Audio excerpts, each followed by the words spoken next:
Meditation কিভাবে করবেন?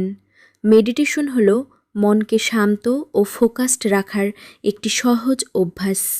প্রতিদিন মাত্র 5 থেকে 10 মিনিট মেডিটেশন করলে মানসিক চাপ কমে এবং মন ভালো থাকে। মেডিটেশন করার সহজ নিয়ম: শান্ত জায়গায় বসুন। এমন একটি জায়গা বেছে নিন যেখানে কম শব্দ হয়।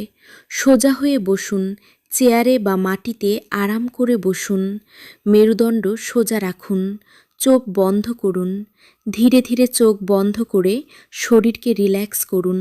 শ্বাস প্রশ্বাসে মন দিন ধীরে শ্বাস নিন এবং ছাড়ুন। শুধু শ্বাসের দিকে মনোযোগ রাখুন। মন অন্যদিকে গেলে আবার ফিরিয়ে আনুন। চিন্তা আসতেই পারে, শান্তভাবে আবার শ্বাসের দিকে মন দিন। 5 থেকে 10 মিনিট চালিয়ে যান। প্রতিদিন নিয়মিত করলে ভালো ফল পাওয়া যায়। মেডিটেশনের উপকারিতা: মানসিক চাপ কমায়, মনোযোগ বাড়ায়, ঘুম ভালো হতে সাহায্য করে, মন শান্ত রাখে। প্রতিদিন অল্প সময় মেডিটেশন করুন, নিজের মনকে শান্ত রাখুন।